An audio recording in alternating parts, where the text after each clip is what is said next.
My name is Jorn Ash, and I fix turbine housings for a living.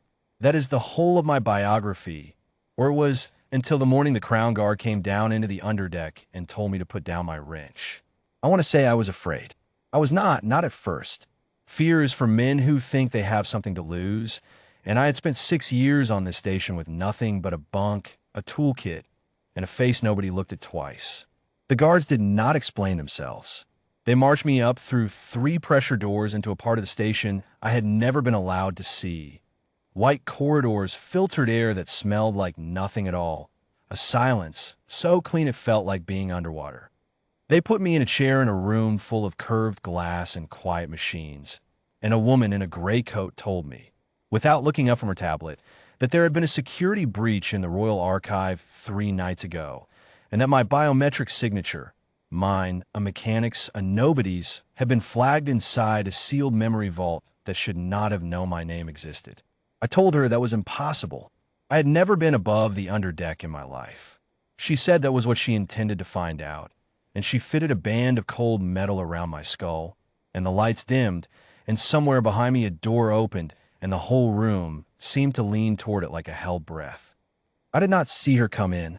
I felt it, the way you feel weather changing before you see the clouds.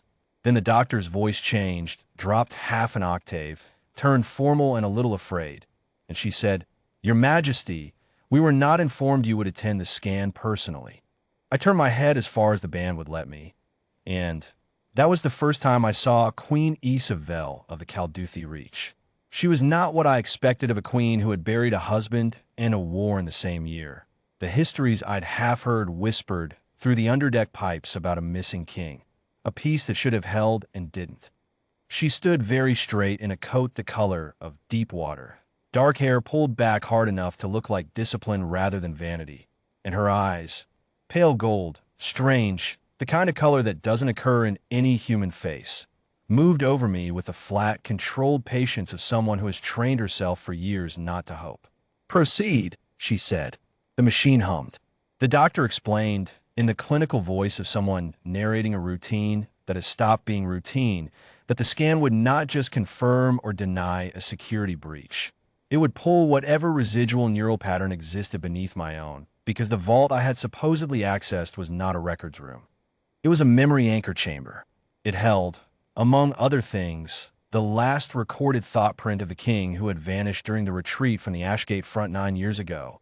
A print kept not for sentiment, but because Calduthi law required a verified death before a throne could remarry an empire to peace. "There is no body," the doctor said carefully to the queen, not to me. "There never was a body, only the print. If this man's signature is somehow keyed to that print, then either someone has committed a crime worse than treason," the queen said, "or my husband is sitting in that chair." The room went very quiet. I laughed because it was absurd, because I had grown up in a transport worker dormitory on a moon nobody back home could name, because I did not have a single memory before the age of 19 that wasn't grease and gravity and the particular ache of a double shift. And grief does strange, cruel things to people, and I did not want to be the cruelest thing that had happened to this woman in 9 years. The machine did not care what I wanted. The screen above the doctor's station filled with 2 waveforms, and even I, who understood turbines, not minds, could see the moment they folded into each other and became one line. "Match," the doctor said, and her voice cracked on the single syllable. "Full pattern match. 98% confidence. The substrate is human, Your Majesty, but the print underneath, it is." "Stop," said the queen. Nobody moved. I realized later she had said it to the room, but it landed on me like a hand on my chest. She crossed the floor, not fast, not slow, the careful gait of someone who has rehearsed disappointment so many times that hope has to be walked into, step by step, like a cold ocean. She crouched in front of my chair, so we were level, gold eyes to whatever color mine are, and she did not touch the headband, did not touch the machine. She touched my jaw, 2 fingers, light as a question. "Say my name," she said. "I don't know your name," I said. "I don't know my own name before 19. I scrub bearings for a living. I think you have made some terrible. Say it anyway. Whatever comes." I don't know how to explain what happened next except to say that something underneath 19 years of grease and silence turned over like an engine catching after a long winter, and a word came up out of me that I had never spoken and somehow already knew the shape of in my mouth. Isa, I said. She did not cry out. I want that understood because everything in me expected her to. She simply closed her eyes, and her breath went out of her slow and total, like a held thing finally set down. And when she opened her eyes again, they were wet, but her face had not broken. She was still a queen, even now, even here. They told me there was no body because there was no death, she said quietly. They told me the retreat ship was lost with all crew. They never told me a transport with no records picked up survivors and scattered them through the colonies with the rest of the unclaimed. 9 years, Jorn.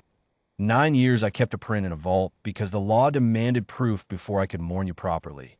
And the proof was alive the entire time, tightening bolts on a moon I never thought to search. I'm a mechanic, I said, because it was the only true thing I still had. You were a king, she said. You can be both. I don't require you to remember the second thing, to believe the first. I only required you to be alive. The doctor, to her credit, had the sense to leave the room without being told. The guards followed her.